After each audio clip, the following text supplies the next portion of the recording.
sahabat DWD, kembali lagi bersama kami di Dark World Diary. Pada kesempatan kali ini kita sudah ada narasumber, yaitu papa aku sendiri, yang dimana dia punya pengalaman waktu aku masih kecil dan kami itu masih berlokasi di sekitar Jakarta. Pengalaman mistis lah bisa dibilang, karena kalian tahu juga konten kita berkaitan dengan apa. Bapak kalau boleh tahu gimana ceritanya, awal ceritanya sampai terjadi hal yang nggak enak lah ya. Ya, itu kejadiannya kira-kira tahun 2006, itu di Pasar Pondok Gede, pasar lamanya lah, sebelum sekarang kan udah dibangun itu atrium Pondok Gede. Jadi kami masih jualan dulu di Pasar Pondok Gede tahun 2006 lah kira-kira. Di situ kami dapat merasakan kejanggalan dengan situasi penghasilan pendapatan sehari-hari yang biasanya omset kami bisa dikatakan lumayan, bisa di atas 3-4 juta. Ini menurun drastis sampai 1 juta pun kadang nggak nyampe. Jadi saking sepinya bisa tidur.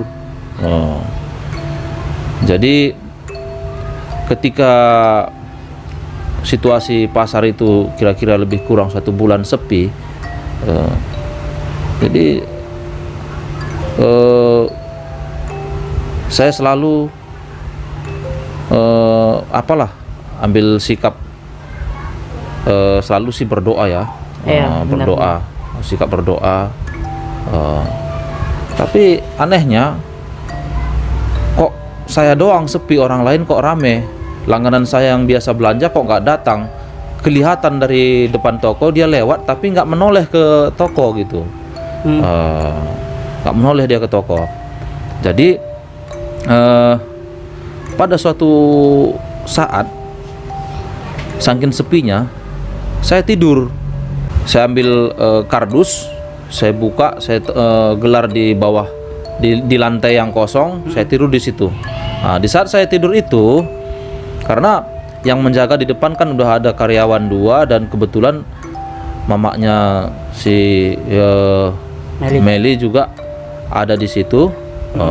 Jadi saya ambil tidur lah karena capek dan ngantuk juga gitu. Di saat saya tidur itu pules, jadi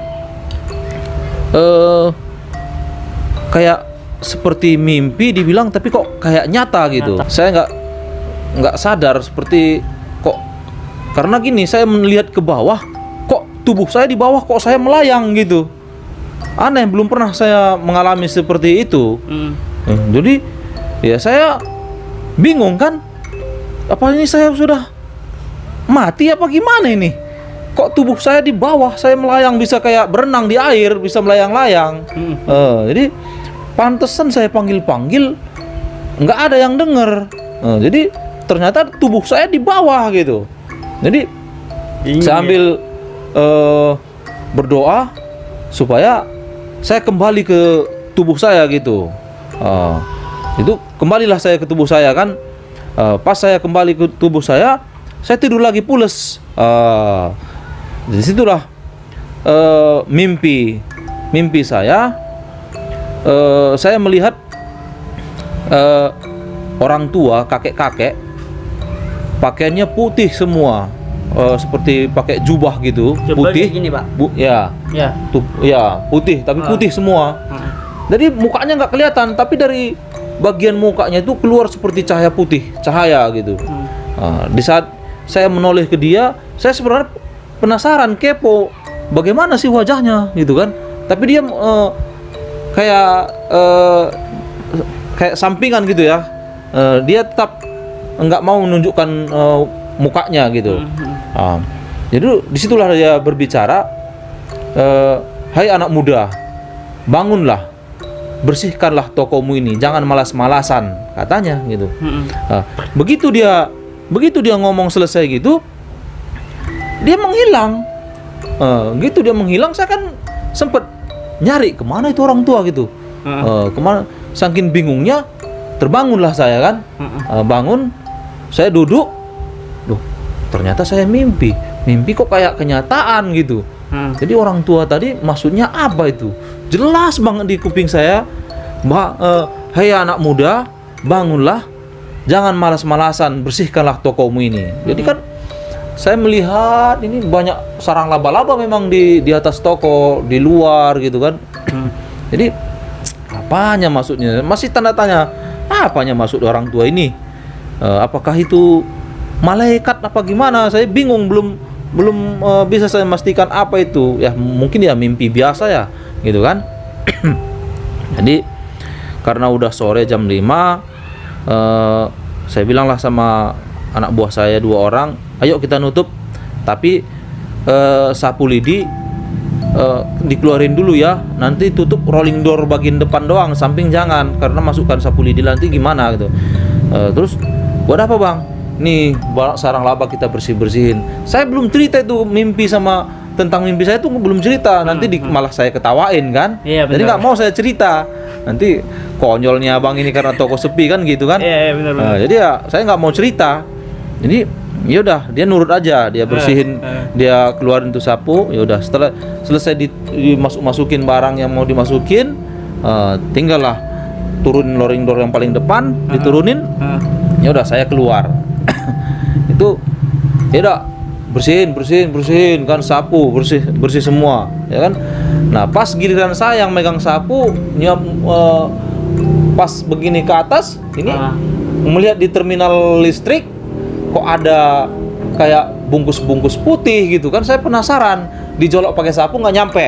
Nah, jadi ya saya suruhlah salah satu yang kerja, carilah pakai galah yang bisa nyampe menjolok ini nih, sapu ini nggak nyampe nih. Gimana bang? Tempat sampah sana cari, biasanya banyak itu. Hasil-hasil dibuang sama orang-orang bilang. Dicarilah, dapat dia bambu. Saya ambillah itu bambu kan, saya jolok, jatuh. Saya buka, itu bagian luar itu kain kafan. Kain kafan ada tulisan Arab. Terus dalam bagian kain kafan putih itu ada lagi kain warna merah, itu pun tulisan Arab. Terus di dalamnya lagi ada plat seng, dilipat 2, iya warna putih kayak perak gitu. Jadi dilipat 2, dalam lipatan perak seng itu ada lagi uang kertas 100 rupiah 2 lembar. Itu pun ada tulisan Arabnya juga. Berarti seng ini ada tulisan Arab ada juga. Kayak Pokoknya gitu ya Pak ya.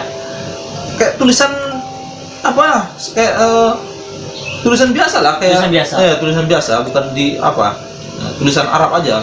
Terus? Jadi di dalam itu lagi, dalam lipatan uang itu uang itu dilipat 2. Di dalamnya itu ada kris 2 biji, ada sarungnya. Itu pun ada tulisan Arab juga. Terus ada 2 biji jarum pentol, ada 2 biji silet so tipis, ada lagi beras sama padi itu jadi satu lah ya. Di satu bungkus semua kan. Jadi saya kan bingung, apa ini? Sempat sih, jangan-jangan ini penyebab toko saya sepi udah lebih kurang 1 bulan ini kan. Saya kan kepo lah kan, penasaran kan. Saya tanyalah tetangga kayak yang muslim kan, karena saya Nasrani. Saya tanyalah, sebelah saya itu ada tukang kosmetik, namanya Ida. Dan saya tanyalah, ini kamu ngerti nggak apa ini bacaannya ini? Ini tulisan Arab, saya kan, kamu kan muslim. Nggak ngerti saya, nggak tahu saya. Dia kayak takut gitu, malah dia takut karena ada kris 2 biji itu kali. Dia takut. Iya benar. Soalnya saya udah punya feeling jangan-jangan ini guna-guna nih supaya toko saya sepi gitu kan, udah ada feeling sebenarnya. Cuma saya kan pingin pastikan. Saya tanya lagi sebelah yang orang Cina, tapi istrinya orang Jawa. Saya tanya juga, kok ini tahu nggak ini kok maksudnya ini? Emang apa itu? Saya nemu di situ tadi, saya habis bersihin kedai, saya nemu di situ di terminal listrik itu yang ada bundar itu, saya colok jatuh. Inilah dalamnya semua. Apa maksudnya ini? Nggak ngerti saya, nggak tahu yang begituan katanya. Terus? Ya udah, Ya udah saya ambil inisiatif, itu tadilah saya letakkan di apa, saya keluarin itu semua. Yang pertama saya hancurkan itu keris, saya patahkan itu keris, saya copot dari sarungnya, saya patahkan lagi, terbagi dua lagi itu yang bagian besinya, karena itu bukan besi asli kayaknya, kayak lunak, kayak kuningan lunak, soalnya bisa saya gini-gini kan sampai 5 kali udah patah dia. Nah, terus ambil lagi itu uang kertas, saya robek-robek semua, terus silet pun saya patahkan jadi 4, jarum pentol saya bengkokkan semua lah, saya hancurin semua. Habis itu saya ludahin 7 kali, saya langkahin 7 kali, saya injek. Nggak sampai di situ, saking keselnya saya ambil plastik, saya masukkan semua ke wadah plastik, saya bawa ke dalam toko. Maaf cakap nih, saya kencingin saking keselnya. Saya kencingin. Habis itu saya bawa lagi keluar, saya tiriskan, ambil kardus yang bisa buat dibakar. Saya ambil kardus yang kering, saya bakarlah di pojokan itu ada tiang toko itu kan ada hook, itu ada beton, jadi nggak apa-apa dibakar di situ. Saya udah ditiriskan, dibakar di situ. Terus kepo lah siapa itu yang orang Chinese itu, ya kan? Diapain bang? Saya bakar lah, saya bilang. Saya bakar lah. Dia pun ketawa. Saya bingung nih, ini kayaknya disengaja, saya bilang. Nah itulah yang pengalaman yang aneh yang belum pernah saya alami, akhirnya saya alami juga. Karena saya yakin toko saya sepi sebulan gara-gara itu. Gara-gara benda itu. Dan orang tua yang dalam mimpi saya itu yakinnya itu kuasa Roh Kudus lah itu, seperti jemaat malaikat lah itu, saya rasa itu dia menunjukin supaya saya inisiatif membersihkan itu toko. Ya itu tadi saat saya membersihkan nemu itu biang keroknya, toko saya sepi. Itu. Oke, gini, udah dapat ya gambaran sosok yang bisa dibilang malaikat atau guardian angel. Bisa kamu lihat? Ada, bisa kau lihat nih. Ya, ini. Nah.